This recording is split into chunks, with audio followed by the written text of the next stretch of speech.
A i dini që komentet tona si shqiptar mund të jenë duke shkaktuar efektin e kundërt për këngën tonë në Eurosong. Më ndiqni deri në fund ndërsa do t'ju shpjegoj dy aspekte dhe teknikën e duhur se si mund ta mbështesim këngën tonë këtë vit në Eurosong, jo vetëm këtë vit. Këto ditë kam parë shumë komente në rrjetet sociale të shqiptarëve, të cilët komentojnë kundër të huajve që shajnë këngën tonë. Dhe unë jam një prej tyre që kam reaguar në disa nga komentet për të sqaruar më shumë për mbajtjen e këngës, e cila është keq interpretuar si një këngë sataniste dhe një këngë e errët, si është në Shqip edhe nuk e kanë kuptuar. Megjithatë, ka një mënyrë se si mund të përgjigjemi pa u kapur me komentet negative që na ngre edhe në lart si kom, por e ngre lart pra fitojnë pikë për këngën tonë.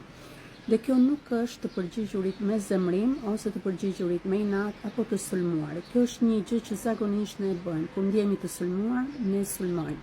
Sepse ne për fat të keq e perceptojmë mirësinë ose të qenurit me takt edhe të butë e perceptojmë si dobësi ose të qenurit servil.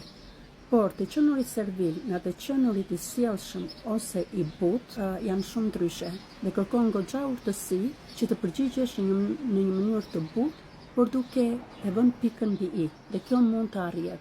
Për shembull, kur ne përgjigjemi me zemrim edhe sulmojmë ata që kanë shkruar negativisht kundër këngës sonë, në fakt atë që bëjmë është që jo vetëm humbim atë person, pra nuk e fitojmë, e përkeqësojmë ose përshkallëzojmë konfliktin, humbim edhe të tjerët që janë duke na parë dhe duke na dëgjuar dhe të cilët edhe nëse kanë patur një mendim pozitiv dhe le të themi një mendje për ta votuar këngën tonë, për shkak të komenteve tona negative, pra mënyra se si ne jemi përgjigjur, heqin dorë plotësisht dhe nuk e votojnë dhe zgjedhin të votojnë një këngë tjetër. Përkundrazi, kur ne përgjigjemi me durim, duke kapur problemin dhe jo duke u kapur me personin, duke thënë ti s'merr vesh ose ja ke futur kot, ku diun gjëra të tilla, por kapim për shumë, duket sikur ti nuk e ke kuptuar këngën për shkak se teksti është në shqip. Përkundrazi, nuk është një këngë sataniste, por ka një tekst tepër të bukur dhe mund të postosh tekstin e këngës. Kjo është çfarë kam bërë unë në YouTube ose në Facebook. Kam përkthyer tekstin e këngës herët dhe e kam postuar në komente në mënyrë që njerëzit të dinin që kishin të bënin me një këngë jo satanike, jo magji në sken. Kam shpjeguar gjithashtu stilin Vogue dhe në këtë mënyrë ti fiton të tjerët. Në vend që ti humbasësh, ti hedh dritë mbi një keq kuptim që ato kanë dhe fiton më shumë njerëz pro teje se sa ti largosh ata. Gabimi i dytë që ne bëjmë është që nxisim pa dashje xhelozin dhe zemrimin duke i larguar popujt e tjerë për të mbështetur këngën tonë. Në momentin që ne themi you are the best ose you deserve to win, pra ti je më e mira ose ju jeni më të mirët, ju meritoni të fitoni, kjo është e vërtetë për ne si shqiptarë. Patjetër ne duam që ata të fitojnë. Por kjo i kthen të tjerët kundër nesh, sepse nuk do jemi ne që votojmë, as vetëm shqiptarët tanë që janë gjithandej nëpër botë. Ne duam edhe njerëzit e tjerë të votojnë për ne nëse duam që vërtet të kualifikohemi lart, të zëmë një vend të mirë ose edhe të fitojmë.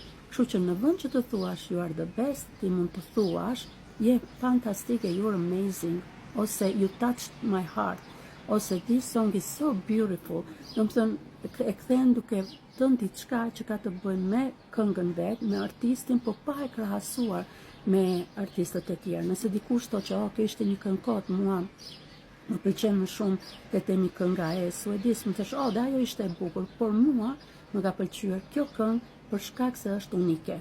Pra ti nuk po e sulmon këngën tjetër, nuk po ngacmon ndjenjat patriotike duke i bërë njerëzit që të tërhiqen, të zemrohen, sepse është njësoj sikur të shkosh një konkurs me fëmijët ku mamat janë njorit dhe ti nuk ke të drejtë si një nënë të votosh, por ato mamat e tjera do votojnë për fëmijën tënd. Në momentin që ti shkon dhe thua fëmia im është më i mirë, ti do fitosh, ti e meriton të fitosh, çfarë mendon se do bëjnë nënat e tjera?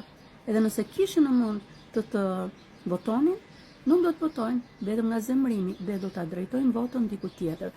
Kështu që kemi edhe një ditë kohë, unë do thosha nëse ke bërë komente negative diku, fshi.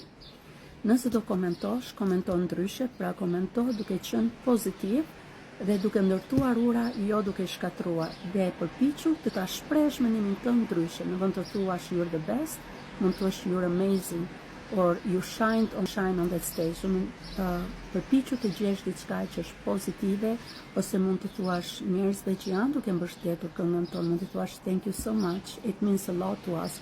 Por mos thua që po ne meritojmë, ne jemi më të mirë të dhe këto, sepse dhe ti nuk ndihesh mirë nëse hyn dikush edhe thotë që është më i mirë se ty. Zoti ju bekoft edhe ju uroj Shkodra Elektronike fitore nesër.